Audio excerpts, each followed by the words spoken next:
بسم الله الرحمن الرحيم. ألف لام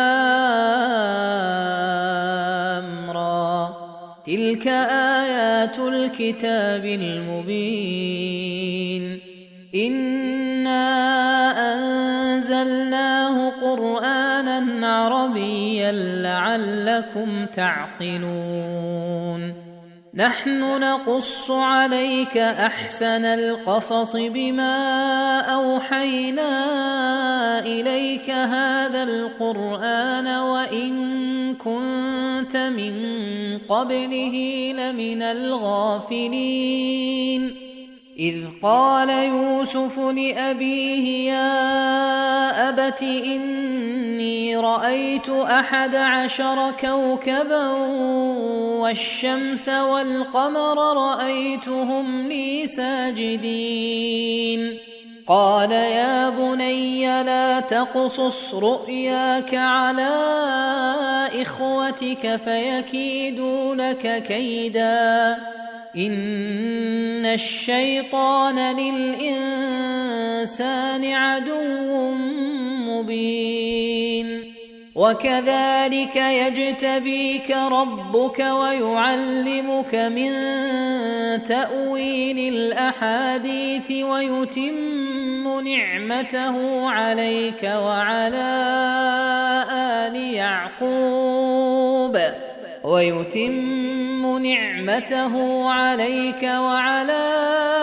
آل يعقوب كما أتمها على أبويك من قبل إبراهيم وإسحاق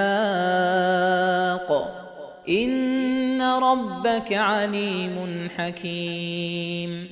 لقد كان في يوسف وإخوته آيات للسائلين. إذ قالوا ليوسف وأخوه أحب إلى أبينا منا ونحن عصبة إن أبانا لفي ضلال مبين. اقتلوا يوسف أو اطرحوه أرضا يخل لكم وجه أبيكم وتكونوا من بعده قوما صالحين. قال قائل منهم لا تقتلوا يوسف وألقوه في غيابة الجب يلتقطه بعض السيارة إن كنتم فاعلين. قالوا يا أبانا ما لك لا تأمنا على يوسف وإنا له لناصحون. أرسله معنا غدا يرتع ويلعب وإنا له لحافظون. قال إني ليحزنني أن تذهبوا به وأخاف أن يأكله الذئب وأنتم عنه غافلون. قالوا لئن أكله الذئب ونحن عصبة إنا إذا لخاسرون. فلما ذهبوا به وأجمعوا أن يجعلوه في غيابة الجب وأوحينا إليه لتنبئنهم بأمرهم هذا وهم لا يشعرون. وجاءوا أباهم عشاء يبكون. قالوا يا أبانا إنا ذهبنا نستبق وتركنا يوسف عند متاعنا فأكله الذئب وما أنت بمؤمن لنا ولو كنا صادقين. وجاءوا على قميصه بدم كذب. قال بل سولت لكم أنفسكم أمرا فصبر جميل والله المستعان على ما تصفون. وجاءت سيارة فأرسلوا واردهم فأدلى دلوه قال يا بشرى هذا غلام وأسروه بضاعة والله عليم بما يعملون. وشروه بثمن بخس دراهم معدودة وكانوا فيه من الزاهدين. وقال الذي اشتراه من مصر لامرأته أكرمي مثواه عسى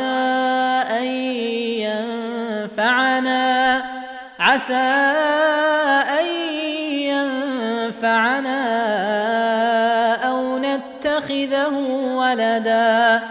وكذلك مكنا ليوسف في الأرض ولنعلمه من تأويل الأحاديث والله غالب على أمره ولكن أكثر الناس لا يعلمون.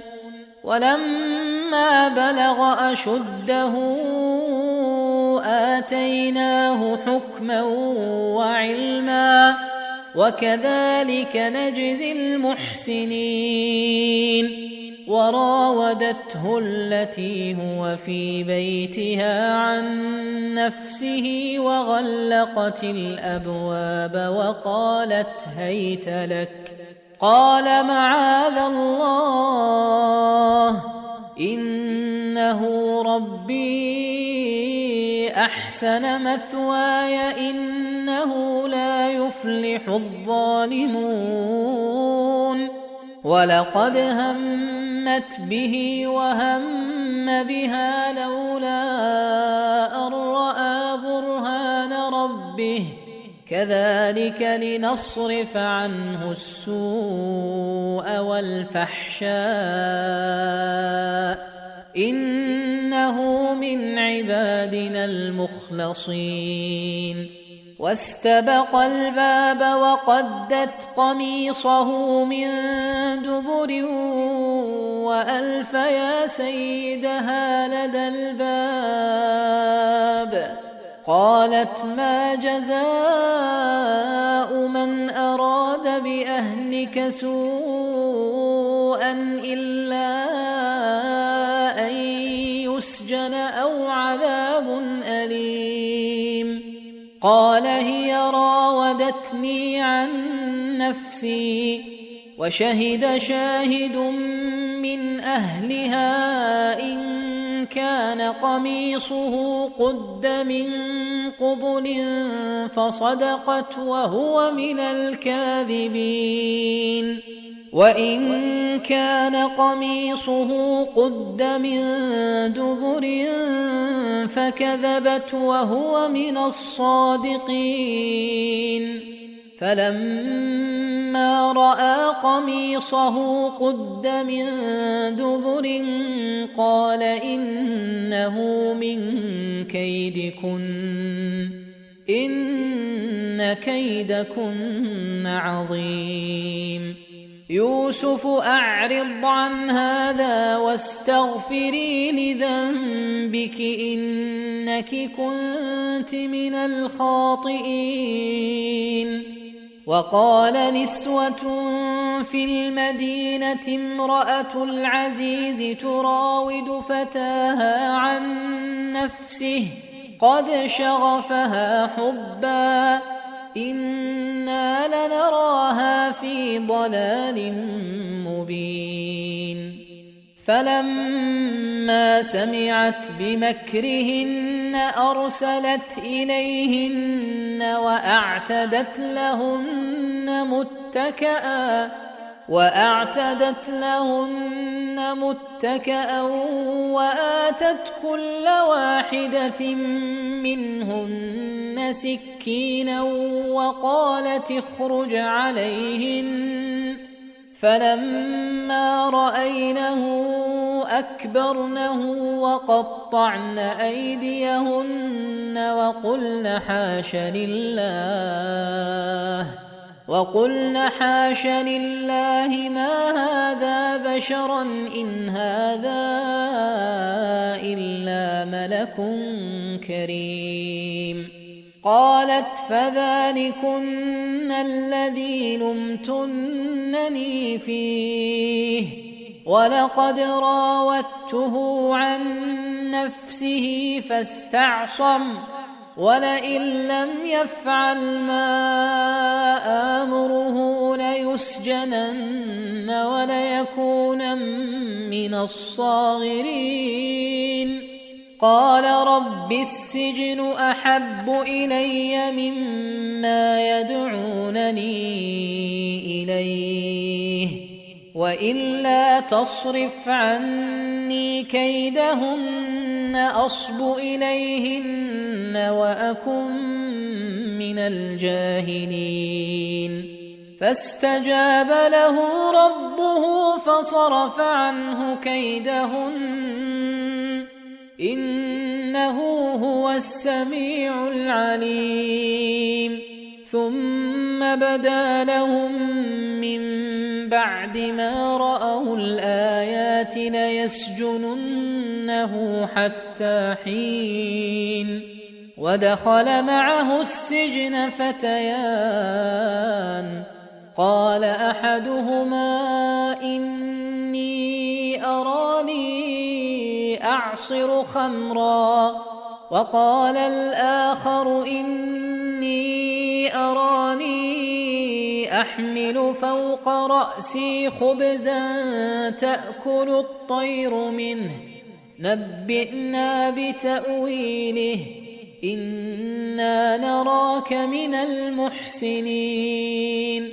قال لا يأتيكما طعام ترزقانه إلا نبأتكما بتأويله قبل أن يأتيكما ذلكما مما علمني ربي إني تركت ملة قوم لا يؤمنون بالله وهم بالآخرة هم كافرون واتبعت ملة آبائي إبراهيم وإسحاق ويعقوب ما كان لنا أن نشرك بالله من شيء ذلك من فضل الله علينا وعلى الناس ولكن أكثر الناس لا يشكرون. يا صاحبي السجن أأرباب متفرقون خير أم الله الواحد القهار ما تعبدون من دونه إلا أسماء سميتموها أنتم وآباؤكم ما أنزل الله بها من سلطان إن الحكم إلا لله أمر ألا تعبدوا إلا إياه ذلك الدين القيم ولكن أكثر الناس لا يعلمون. يا صاحبي السجن أما أحدكما فيسقي ربه خمرا وأما الآخر فيصلب فتأكل الطير من رأسه قضي الأمر الذي فيه تستفتيان وقال للذي ظن أنه ناج منه اذكرني عند ربك فأنساه الشيطان ذكر ربه فلبث في السجن 10 سنين. وقال الملك إني أرى 7 بقرات سمان يأكلهن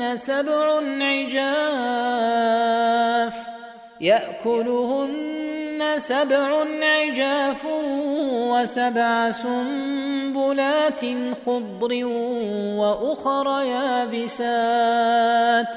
يا أيها الملأ أفتوني في رؤياي إن كنتم للرؤيا تعبرون. قالوا أضغاث أحلام وما نحن بتأويل الأحلام بعالمين. وقال الذي نجا منهما وادكر بعد أمة أنا أنبئكم بتأويله فأرسلون. يوسف أيها الصديق أفتنا في 7 بقرات سمان يأكلهن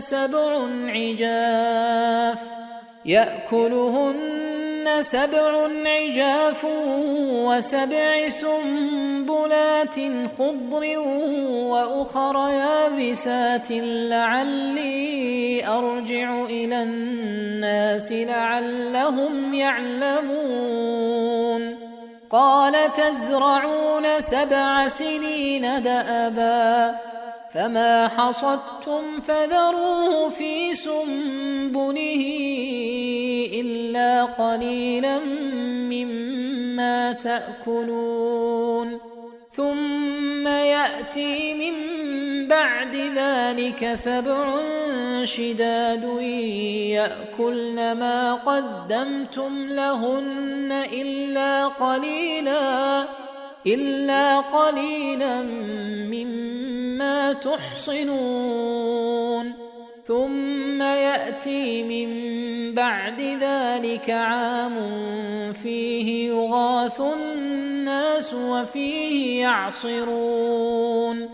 وقال الملك ائتوني به فلما جاءه الرسول قال ارجع إلى ربك فاسأله ما بال النسوة اللاتي قطعن أيديهن إن ربي بكيدهن عليم.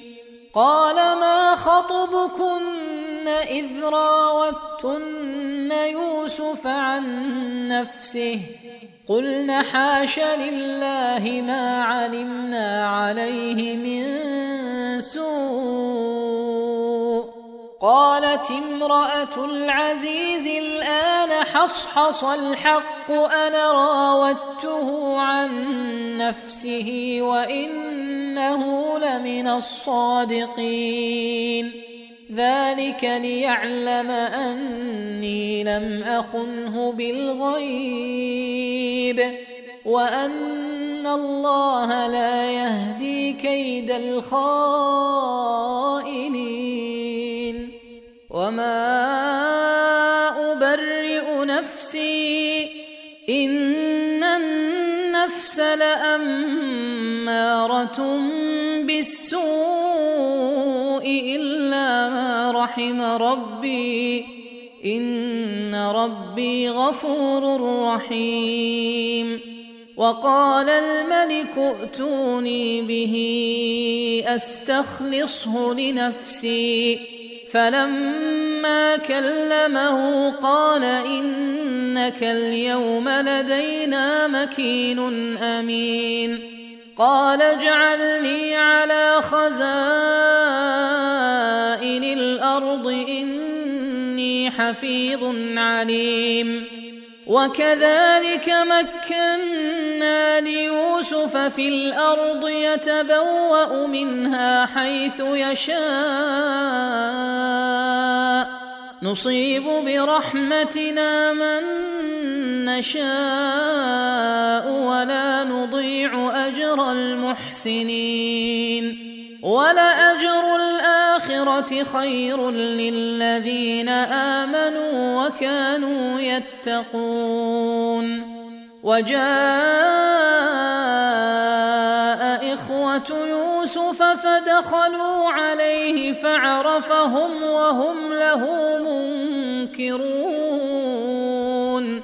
ولما جهزهم بجهازهم قال ائتوني بأخ لكم من أبيكم ألا ترون أني أوفي الكيل وأنا خير المنزلين فإن لم تأتوني به فلا كيل لكم عندي ولا تقربون. قالوا سنراود عنه أباه وإنا لفاعلون. وقال لفتيانه اجعلوا بضاعتهم في رحالهم لعلهم يعرفونها إذا انقلبوا إلى أهلهم لعلهم يرجعون.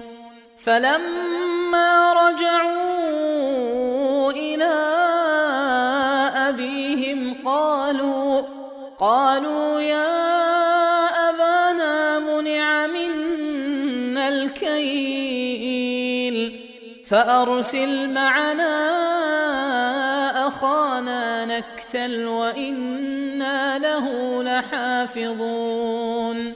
قال هل آمنكم عليه إلا كما أمنتكم على أخيه من قبل فالله خير حافظا وهو أرحم الراحمين. ولما فتحوا متاعهم وجدوا بضاعتهم ردت إليهم قالوا يا أبانا ما نبغي هذه بضاعتنا ردت إلينا ونمير أهلنا ونحفظ أخانا ونزداد كيل بعير ذلك كيل يسير. قال لن أرسله معكم حتى تؤتون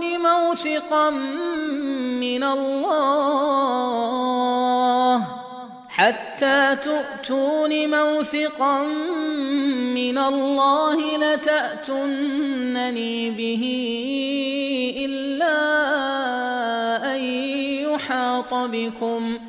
فلما آتوه موثقهم قال الله على ما نقول وكيل. وقال يا بني لا تدخلوا من باب واحد وادخلوا من أبواب متفرقة وما أغني عنكم من الله من شيء إن الحكم إلا لله عليه توكلت وعليه فليتوكل المتوكلون. ولما دخلوا من حيث أمرهم أبوهم ما كان يغني عنهم من الله من شيء إلا حاجة في نفس يعقوب قضاها وإنه لذو علم لما علمناه ولكن أكثر الناس لا يعلمون. ولما دخلوا على يوسف آوى إليه أخاه قال إني أنا أخوك فلا تبتئس بما كانوا يعملون فلما جهزهم بجهازهم جعل السقاية في رحل أخيه ثم أذن مؤذن أيتها العير إنكم لسارقون قالوا وأقبلوا عليهم ماذا تفقدون قالوا نفقد صواع الملك ولمن جاء به حمل بعير وأنا به زعيم قالوا تالله لقد علمتم ما جئنا لنفسد في الأرض وما كنا سارقين قالوا فما جزاؤه إن كنتم كاذبين قالوا جزاؤه من وجد في رحله فهو جزاؤه كذلك نجزي الظالمين فبدأ بأوعيتهم قبل وعاء أخيه ثم استخرجها من وعاء أخيه كذلك كدنا ليوسف ما كان ليأخذ أخاه في دين الملك إلا أن يشاء الله نرفع درجات من نشاء وفوق كل ذي علم عليم قالوا إن يسرق فقد سرق أخ له من قبل فأسرها يوسف في نفسه ولم يبدها لهم قال أنتم شر مكانا والله أعلم بما تصفون قالوا يا أيها العزيز إن له أبا شيخا كبيرا فخذ أحدنا مكانه إنا نراك من المحسنين قال معاذ الله أن نأخذ إلا من وجدنا متاعنا عنده إنا إذا لظالمون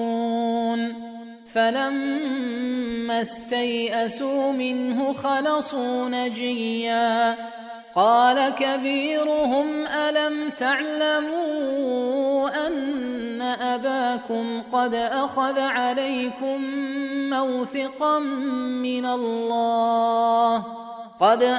عليكم موثقا من الله ومن قبل ما فرطتم في يوسف فلن أبرح الأرض حتى يأذن لي أبي أو يحكم الله لي وهو خير الحاكمين ارجعوا إلى أبيكم فقولوا يا أبانا إن ابنك سرق وما شهدنا إلا بما علمنا وما كنا للغيب حافظين واسأل القرية التي كنا فيها والعير التي أقبلنا فيها وإنا لصادقون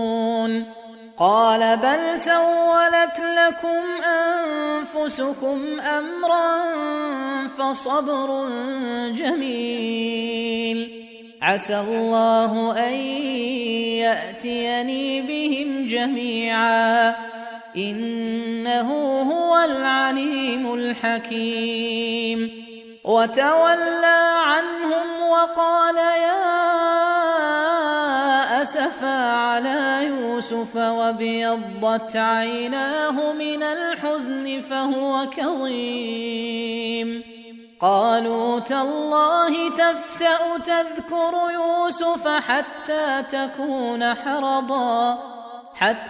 تكون حرضا أو تكون من الهالكين قال إنما أشكو بثي وحزني إلى الله وأعلم من الله ما لا تعلمون يا بني يذهبوا فتحسسوا من يوسف وأخيه ولا تيأسوا من روح الله إنه لا ييأس من روح الله إلا القوم الكافرون فلما دخلوا عليه قالوا يا أيها العزيز مسنا وأهلنا الضر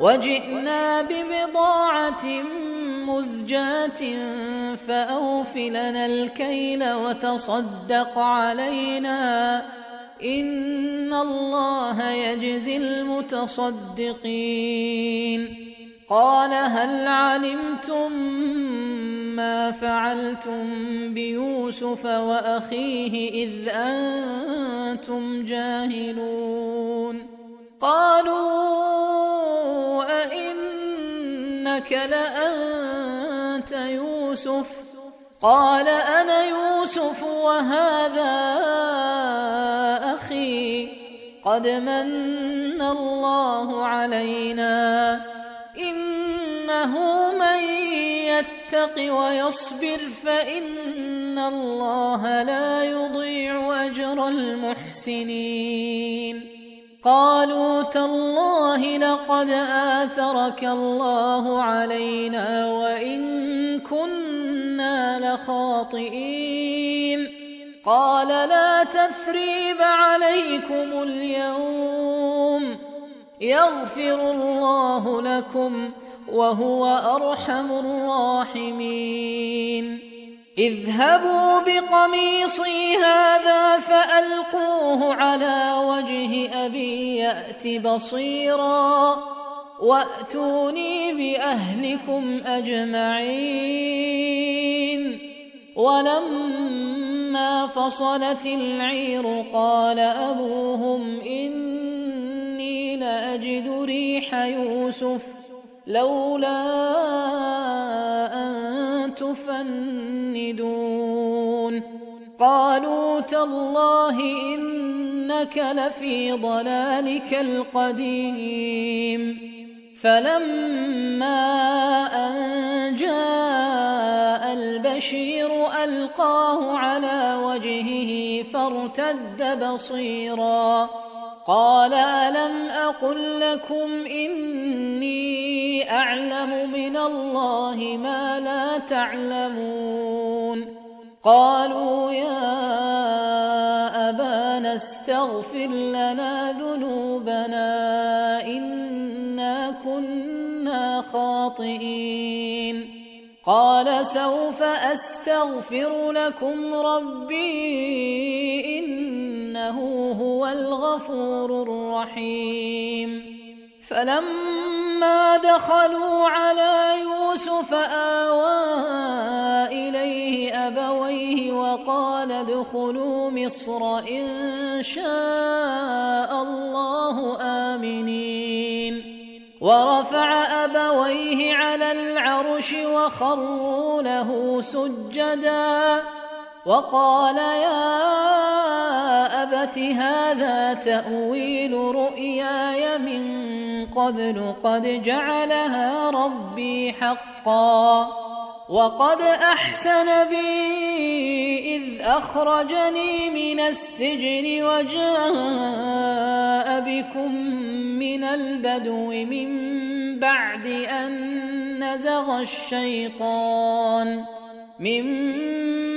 أن نزغ الشيطان بيني وبين إخوتي إن ربي لطيف لما يشاء إنه هو العليم الحكيم رب قد آتيتني من الملك وعلمتني من تأويل الأحاديث فاطر السماوات والأرض أنت وليي في الدنيا والآخرة توفني مسلما وألحقني بالصالحين ذلك من أنباء الغيب نوحيه إليك وما كنت لديهم إذ أجمعوا أمرهم وهم يمكرون وما أكثر الناس ولو حرصت بمؤمنين وما تسألهم عليه من أجر إن هو إلا ذكر للعالمين وكأي من آية في السماوات والأرض يمرون عليها وهم عنها معرضون وما يؤمن أكثرهم بالله إلا وهم مشركون أفأمنوا أن تأتيهم غاشية من عذاب الله أو تأتيهم الساعة بغتة وهم لا يشعرون قل هذه سبيلي أدعو إلى الله على بصيرة أنا ومن اتبعني وسبحان الله وما أنا من المشركين وما أرسلنا من قبلك إلا رجالا نوحي إليهم من أهل القرى أفلم يسيروا في الأرض فينظروا كيف كان عاقبة الذين من قبلهم ولدار الآخرة خير للذين اتقوا أفلا تعقلون حتى إذا استيأس الرسل وظنوا أنهم قد كذبوا جاءهم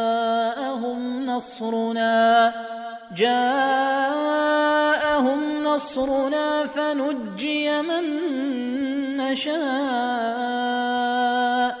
ولا يرد بأسنا عن القوم المجرمين لقد كان في قصصهم عبرة لأولي الألباب ما كان حديثا يفترى ولكن تصديق الذي بين يديه وتفصيل كل شيء وهدى ورحمة لقوم يؤمنون